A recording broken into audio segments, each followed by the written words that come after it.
이번 시간은 이론의 5번째 조건부 서식을 보도록 하겠는데요. 조건부 서식은 조건에 만족한 데이터에만 서식을 지정하는 걸 조건부 서식이라고 합니다. 근데 시험에서 ITQ 시험에서는 조건부 서식이 2가지 중에 1가지가 출제가 돼요. 그래서 2가지를 다 연습을 하셔야 되겠죠.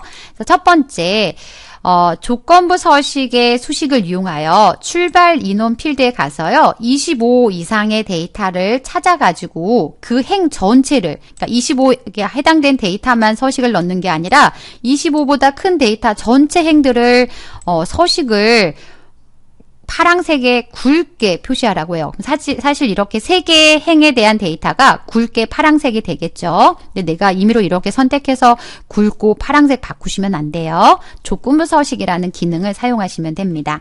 그래서 첫 번째 이 작업을 하실 거고요. 두 번째는 출발 인원에 가서 데이터 막대를 이용해가지고 숫자가 많으시면 막대가 많이 색깔이 채워질 거고 숫자가 작으면 작게 색깔이 채워지는 최소값 및 최대값으로 적용하시오라는 2가지 조건부 서식을 실습해 보도록 하겠습니다. 첫 번째, 행 전체에 대한 조건부 서식부터 연습을 할 건데요. 앞에서 연습하셨던 데이터를 쭉 이어서 하셔도 되고요. 난 데이터 저장을 잘 안 해놨어요 하시면 성한당 사이트 자료 다운로드 받으셨던 곳에 5장에 가시면 조건부 서식이라고 저장된 파일이 있습니다. 그 파일을 불러와서 작업을 하시면 됩니다. 첫 번째, 전체 행에 대한 조건부 서식은요. 전체 행에 대해서 범위를 지정하는데 실수를 하시는 거는 이 제목부터 범위 정하셔서 다 지정하시면 안 돼요.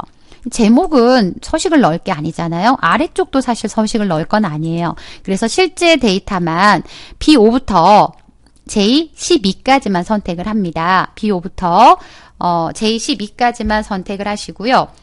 그 다음 조건부 서식을 가는데 조건부 서식은 어디 있냐면요.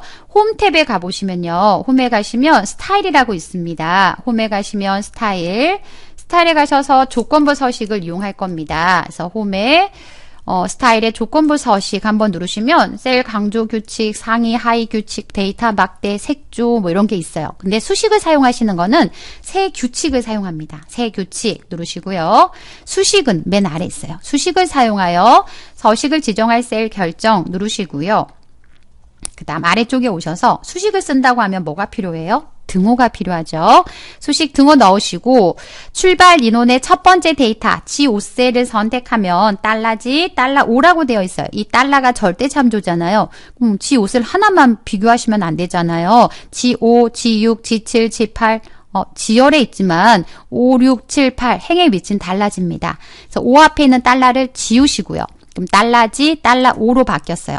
근데 어떤 사용자는 왜 꼭 지워야 되나요? 다른 방법 없어요? 그러면 G5셀 선택하고요. 절대 참조의 단축키 F4를 한번 누르면 G 앞에 달러가 지워지고요. 다시 누르면 5 앞에 달러가 지워져요. 그래서 F4라는 기본 키보드 위쪽에 있는 기능키 F4를 2번 누르셔도 돼요.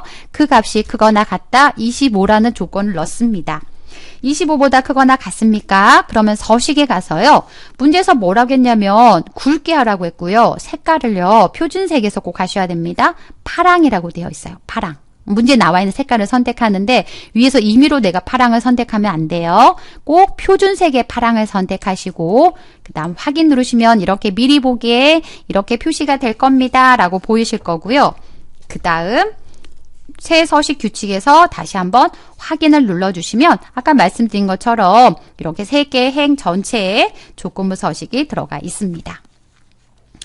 다음은 이제 조건부 서식 2번째 데이터 막대입니다. 출발 인원만 이렇게 선택을 해봅니다. G5부터 G12를 선택하시고 나서요. 데이터 막대라고 하시면요. 조건부 서식에 가셔서 데이터 막대 눌러요. 그라데이션 채우기가 아니라 단색 채우기를 이용하실 거고요. 문제에서 녹색 데이터 막대라고 제시가 되어 있어요. 녹색이라고 되어 있으니까 데이터 막대 단색 채우기에서 녹색 데이터 막대를 클릭해요. 하면 이렇게 조건부 서식이 들어갔어요. 근데 사실 여기까지만 해도 감점은 되진 않지만 정확한 표현은 아니에요. 그래서 조건부 서식에 가셔서 규칙 관리를 누릅니다. 그러면 아까 했던 사실은 시험에서는 하나밖에 안 나오니까 2개를 만들지는 않아요. 근데 저희 교재에서는 둘 다 연습하려고 2개가 들어간 거고요. 지금 만드셨던 데이터 막대를 선택하시고요. 규칙 편집을 한번 누릅니다. 규칙 편집을 누르셔서요. 편집을 누르셔서 아래쪽에 최소값이라고 되어 있는 곳이 있죠. 문제에서 최소값, 최대값으로 표시하라고 했기 때문에 최소값, 종류가 자동이 아니라 최소값으로 그 다음에 최대값으로 하겠습니다. 또 하나 색이 정확하게 녹색으로 표시가 안 돼 있어요. 표준에 가셔서 정확하게 표준색의 녹색을 선택하고 확인 눌러주시고요. 다시 한번 확인 눌러주시면 막대가 살짝 수정도 되면서요. 막대 색깔이 녹색으로 정확한 표준색의 녹색으로 바뀐 걸 확인할 수가 있습니다. 그래서 시험에서는 이렇게 수식을 사용하는 문제가 나오는 경우도 있고 데이터 막대가 나오는 경우도 있습니다. 그래서 둘 중에 하나가 나오고요. 데이터 막대가 쉽게 느껴지긴 하지만 규칙 관리에 가셔서 최소값, 최대값 선택하시고 색깔 바꿔주는 작업 꼭 하셔야 합니다. 그래서 실전 연습 문제에서 데이터 막대 이용하시는 거, 그 다음 수식을 이용하는 거, 지금 실습하셨던 거를 다시 한번 복습할 수 있도록 내용을 구성해 봤습니다. 그래서 실전 문제까지 실습하셔서 공부하시면 도움이 되실 것 같습니다. 조건부 서식 살펴보셨습니다.